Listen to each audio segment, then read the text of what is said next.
As the movie begins, we see a man named David driving a car. The entire city is covered in snow. The government issues a warning advising everyone to stay off the roads due to a snowstorm. David heads to a restaurant. The owner of the restaurant is Anna. There's not much of a rush at her hotel, as most people are avoiding going out due to the storm. Because of that, even Anna's hotel staff are on leave. Anna is about to leave too, but when she sees David, she decides to stay. She brings his order to the table. During this moment, we notice that she seems nervous. Someone keeps calling Anna repeatedly. Suddenly, she looks out the window and sees a car stopping outside, which scares her even more. The person who was calling her enters the hotel. Once inside, he starts arguing with Anna because he wants to meet his daughter. Anna is his ex-wife, and he's a drug addict. That's why the court denied him visitation rights. As he begins to hit and misbehave with Anna, David, who is sitting in the back, tells him to stop. This angers Anna's ex-husband even more. He approaches David to fight, but David calmly sits and says, "You only have two options, fight me and end up in jail, or quietly go home. And better yet, try to overcome your addiction and take your daughter home one day." David also says he will call the police. Hearing this, Anna's ex-husband leaves. After he leaves, Anna feels relieved. She realizes this was all possible because of David. She's impressed by how maturely he handled the situation. Later, she sits down to talk with David and finds out that he's married. As Anna's ex-husband leaves, he breaks the side mirror of David's car out of spite. Even then, David stays calm. He tapes the mirror back in place and drives away. The snowstorm intensifies and it starts raining too. Moving forward becomes very difficult. On top of that, David's car runs out of fuel. So, he heads to a gas station to fill up. At that moment, Anna's ex-husband also happens to be nearby, leaving the same area. He is still furious at David and wants to take out his anger on him. Before he can act on his plan, a police car arrives there. After refueling, David sets off again, but Anna's ex-husband begins following him. David notices that someone is tailing him and suspects it's the same man from the hotel. Anna's ex-husband keeps following David. To protect himself, David starts driving faster. After putting some distance between them, David pulls his car over to the roadside and turns off the engine. He does this so that in the darkness, his car won't be visible. His plan works. Anna's ex-husband drives past without noticing David's car. However, David fears that he might come back and continue following him. To avoid being spotted again, David takes a small road through the forest. That road is very slippery, and due to poor visibility, David can't see clearly. Because of the slippery road, his car skids and crashes off to the side. Despite many attempts, David cannot get the car's tires out of the snow. Having no other option, he gets out of the car and tries to dig out the tires with his hands. But due to the extreme cold, his hands get injured. Feeling like his hands might break from the cold, David goes back into the car and turns on the heater to warm himself up. He realizes that unless someone comes to help, it would be impossible for him to get out of there. He thinks about calling the police, but there's no phone signal. There's also no way of knowing if anyone would come to help, since the government has banned people from coming out due to the storm. David is stuck in a completely deserted place. Realizing this, he switches off the car battery to conserve power. Then, he lights a cigarette and eventually falls asleep. The next morning, he is woken up by the sound of a wild animal growling nearby. Afraid of the animal, David doesn't dare step out of the car. At that point, he also has no food or water. Out of desperation, he even stores his urine. David worries that if the car remains there, snow will eventually cover it completely, making it impossible for anyone to find. This would make escaping even harder.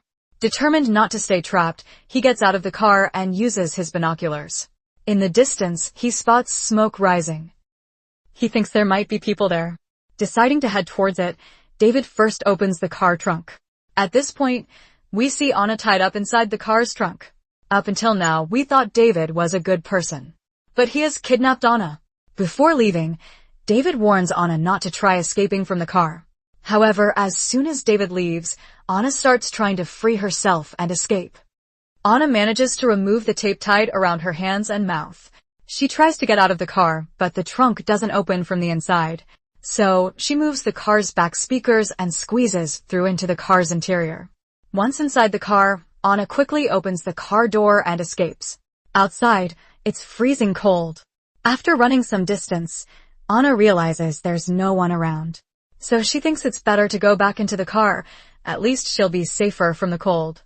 Anna returns to the car and sits inside. Meanwhile, we see David. He has walked far from the car. Suddenly, his leg gets trapped in a hole and breaks. David's condition worsens. He bleeds heavily from his injured leg and can't even stand up. But he knows he must move forward. If he stays in the snow for too long, he'll die. So he begins crawling back toward the car. Inside the car, Anna searches for anything she can use to defend herself. However, she only finds tape and chloroform. She keeps them with her, prepared.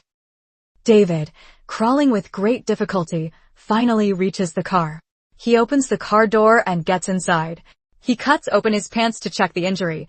His leg bone is broken and sticking out through the flesh. In unbearable pain, he screams loudly. David takes a wire and tightly wraps it around the broken part of his leg to stop the bleeding.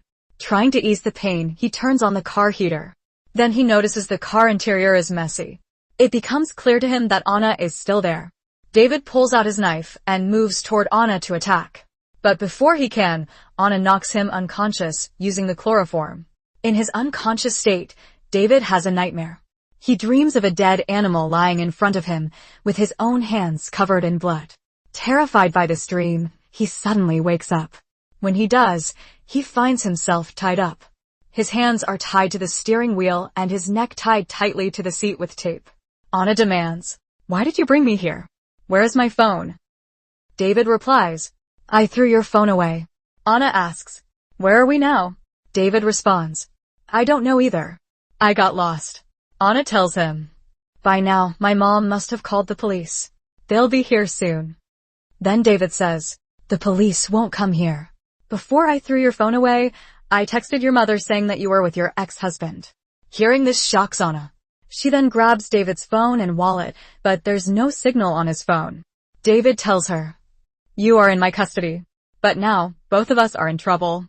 If we want to survive, our only source is this car. We need to use it carefully." Listening to him, Anna switches off the car heater to save the battery. After that, Anna checks David's wallet and finds many fake IDs inside. From this, she realizes that David is a fraud who never stays in one place for long. Anna, feeling extremely tired, starts to fall asleep. She removes the child's seat from the car to make more space and throws it outside, wanting to lie down more comfortably. But because David is still there, she can't relax. So, she uses chloroform to make David unconscious again. This time too, while unconscious, David has the same nightmare. He sees a dead animal in a snowy forest and blood on his hands. He wakes up in fear. But before David wakes up, Anna has already gotten up. She needs to use the restroom, so she steps out of the car. Taking advantage of this, David locks the car from the inside. This behavior makes Anna furious because to survive the cold, she must get back inside the car. Desperate, Anna picks up the baby seat she had thrown out earlier and smashes the car window to get back inside. Now, because the window is broken, the car's temperature starts dropping drastically. So, Anna thinks about strangling David using a seatbelt. But she changes her mind and spares him. Realizing that the cold air coming through the broken window could kill them both, she tapes the window shut. After all this, Anna checks David's phone. She finds her own photos and pictures of her family on it. At that moment, Anna realizes that David had been planning to kidnap her for a long time. Later, Anna checks the rest of the car and discovers several IDs of different girls. It becomes clear to her that David had already kidnapped and murdered several girls. David is a serial killer. Anna, horrified, screams, "How could you kill so many girls? How many have you killed so far?" David simply says, "I don't remember." Then he begins to tell her his first killing story. He says that he had planned to fool and kill a girl. He prepared himself to appear as a respectable person. He even put a ring on his finger to show that he was married, and he placed a baby seat at the back of his car. With these measures, he made himself look like a complete family man. After driving for many hours, he saw a girl waiting for a lift. David, he says, I got her into the car. At first, everything seemed normal. But gradually, my words frightened the girl. As a result, she wanted to call the police. However, before she could do that, I grabbed her and killed her with a knife. He adds that it was his first murder. After that, I committed many more murders, some of which I can't even recall, he tells Anna. Anna becomes frightened by his words. In response, she tapes his mouth shut. Then David lies down. Anna also tries to lie down to sleep. Suddenly, someone attacks their car. They first assume it is a wild animal, but when the creature slams its hand onto the front window of the car, they realize it looks like a human, or rather, like a creature that resembles a human. Before the creature can break the window and kill them, Anna starts the car and honks the horn repeatedly, driving it away from the scene. David then remarks that he believes the creature came because of Anna. Now, Anna, he says, your blood is smeared outside on the snow. That's why this creature came here. David's wound has completely darkened, and he only has a short time left. He might die right there. Regarding the creature, Anna explains to him that it is not human, it is a ghost. People here believe that this ghost comes to kill the bad people and, before taking their lives, invades their dreams to scare them. Upon hearing this, David becomes very frightened because the creature had entered his dreams several times. As they continue talking, the car battery dies and the heater shuts off, making their situation very bad. Due to the extreme cold, both of them hug each other because they need to keep their bodies warm to stay alive. David thinks he will die there on the spot, and so he continues telling his story to Anna. When he was young, his mother used to treat him very harshly, and as a result, he became cruel too. I even killed my own mother before anyone else, he says. Now I kill girls to feel strong. But in reality, he is very afraid of girls. Anna then shares her own sad story. When she was young, her father did not behave kindly with her. Anna endured everything for several years. Later, she told her mother about her father's behavior. As a result, her father was sent to jail. Knowing that he was dying, David started behaving very mercifully toward Anna, but he was actually fooling her. While distracting Anna with his words, he slowly freed his hands and legs. Before Anna could realize what was happening, he tried to strangle her. Anna wasn't completely dead yet. Suddenly, someone opened the car door.